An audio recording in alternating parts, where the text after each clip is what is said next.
Again then guys, and welcome to another special projects replica build, and this time we've got another slightly more obscure replica, a replica of an aftermarket Corvette, and we have of course covered aftermarket Corvettes before, such as the Lingenfelter 427 Corvette, which is extremely rapid.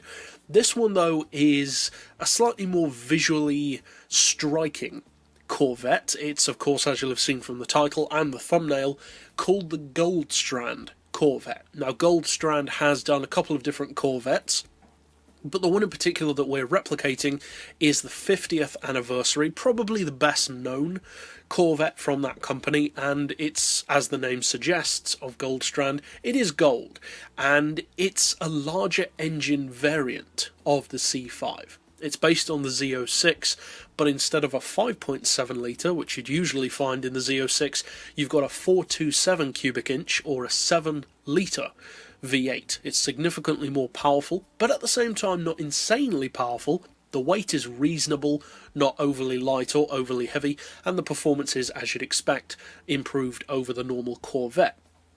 Now, as far as the visuals, as you can see, I have done quite a few changes, but they're not really that complex. I've done the flat floor conversion, which looks great on this car. It gives you that wonderful, dark, massive carbon fibre diffuser at the back. You want to fit the carbon fibre body kit as well. I would recommend using the ducktail wing.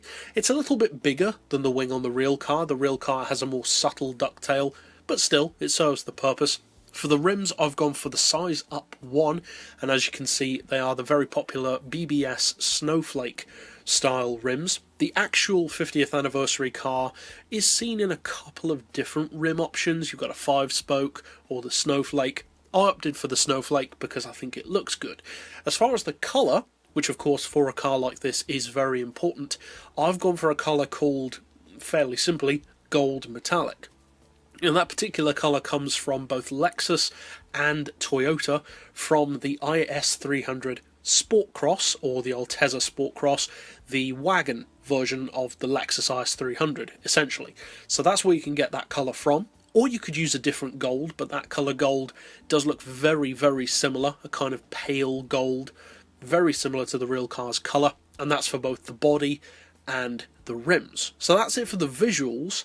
So first of all, we'll go over to the mechanical tuning garage, and then of course, take it out to a track. Now, often, of course, with these replicas, the PP isn't as important if it's purely for fun, whereas if it's a racing replica, obviously PP is more important. For this particular one, though, you can round it off, so I did opt to do that. It's always nice if you can do so.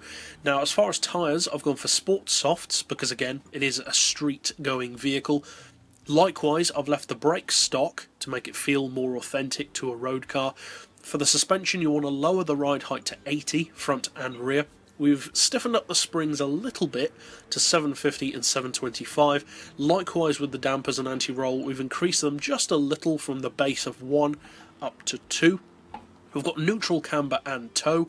As far as the gearbox, I've opted to leave it stock on this car. Now, it may use a different gearbox, but I wasn't able to find any indication that it did. So, as I said, I've opted to leave that with the standard gearbox, which is actually already a great gearbox anyway.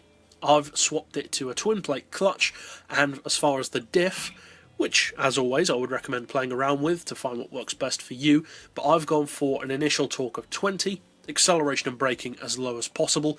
As far as power, we do have an oil change, and the real car has 500 horsepower, quoted by the factory, so you want a stage 3 engine tune plus intake tuning, and then reduce that down to 83.9% power. Then as far as the weight, you don't have to do window weight reduction, but I opted to do that, then add 92 kilos of ballast, which I've put 37% towards the rear of the car, which just kicks it over into a 50-50 split, brings us up to the actual weight of the real vehicle, which is 1,496 kilos and 560 pp. So that's it overall for the build. Now let's take it out to a track to see how this particular version of a Corvette handles. Now, as far as my replica builds go, this is one of those tunes which is far more about the fun of driving the car rather than building a competition spec machine. So if it happens to be decent for racing, that's great, but that's not its primary purpose. The primary purpose is to replicate the car and to allow you to drive that, feel what it would be like were it on the game, and of course have fun with it. Overall, the actual Guldstrand 50th Anniversary Edition has quite a lot of, I believe, bluish detailing. It may be blue or purple, I can't tell sometimes with my vision, but blue to me at least.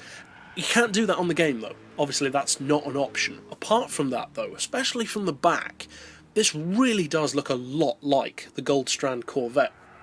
Overall, if you are a fan of Corvettes, I think you'll find this very fun to drive. The only drawback of this vehicle really is the brakes. Because they are stock, they do feel a bit softer, but that's actually more authentic to a road car. Of course, you could upgrade those if you wanted to, and overall, it's very fun to drive. It is a quick car, and it does have potential, I think, for racing as well. You may want to stiffen up the settings a bit and add racing brakes if you do plan to race it, but even if you don't, it's very fun to own and to drive. So if you'd like to keep up with other builds like this, you can click through to the playlist at the end of this video or subscribe down below to see them as soon as they're released. But for now, as always, thanks for watching.